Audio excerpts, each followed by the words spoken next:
What's up, guys? Welcome back to the channel, Trading Simplified. I just wanted to show you a buy that I made today. It's probably more of a risky buy, but this was a long-term purchase, and I just want you to know that sometimes you have to just make purchases even though it might sell off even more, but I believe it's time to just start getting invested. So I bought the SPY, but I bought an index fund called FNILX, which I'll go over. It's basically a zero cost long-term hold, but I'll show you why I bought it. So I drew like basically resistance lines and support lines just to show you the trend. So you can see that this is a 2-year chart on the SPY, which is the S&P 500. And you can see that it's had clear resistance here, here, and also right here. And once it sold off here, I was waiting for my entry to get back in. Now this could go more south, and when you look at the actual chart on the 5-year, this could easily sell off. And this is the last support here at 346. If this sells off, let's just zoom in on this part right here. If it breaks this support level, I drew a support line from here to this low right here at like 370. If it breaks this and starts heading towards this 346 level and it just breaks it, then we are looking at, honestly, a pretty bad sell-off. But in my opinion, I don't think it's going to go there. Everybody thinks the world's going to end. I thought this is a good time to get a position long term that I'm going to hold for 3 to 5 years, and I'm hoping that I can get a nice gain from this. Now, this isn't financial advice or anything, obviously, but it looks like the next support level would be around here at 294. And it just seems mind-boggling to think, how is the SPY going to come all the way and retrace back to 294? And the reason I say these things is because when I look at QQQ, this is the 5-year chart. I mean, you can see the same support level that is coming out here. I mean, just take a look at this. It looks very similar to the SPY, and they always trade like that. And you would have 260 as your support level. If it breaks this, QQQ could come all the way down to 200. I don't know. I mean, I see what everything's happening, and it looks really gloomy out there, but that's when I want to buy. And then when I look at the top like 5 companies that are in the S&P 500, like I look at Apple, and I have the 5-year chart, it looks like it could just fall off a cliff here. And I'm buying like the double bottom here. So 1 and then 2.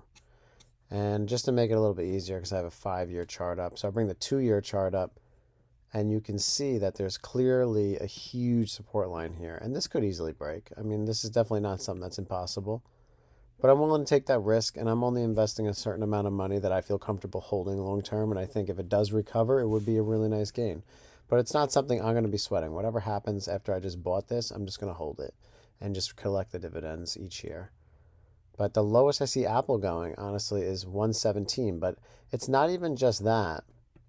Look at the RSIs. Look at the RSI. It's 29. So the RSI is right here. On the 2-year, it's 29. The MACD is at the bottom as well. All right, so let me show you the fund that I bought you. It's FNILX, which you can see up here, which is the Fidelity Zero Large Cap Index Fund. And I do all my investments in Fidelity. And I'm not sponsored by them, and that would be nice if they would, but no, I'm not. So they started this fund like 3 years ago, and it just tracks the S&P 500. But the difference is, as you can see, there's no expense ratio, which means that that's usually the measure of what it costs to actually operate an investment. So I'm getting charged no fee, nothing, and I can invest in them, and I'm going to get dividends. So we'll just go through them really quick. So FNILX, you can see that dividend-wise, it pays, let's see here. So there's no expenses, nothing at all for owning this. And the only catch is that you cannot roll this account from Fidelity over to like Vanguard. And for me, I'm going to keep my money in Fidelity. So that's not something that I'm concerned about. So it's just going to stay in this fund anyway for years.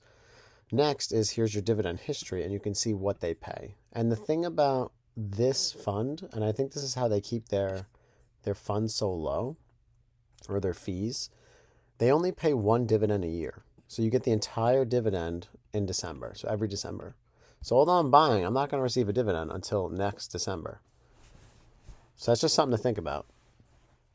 Like if you wanted like FXAIX, which is another S&P 500, but charges an expense ratio.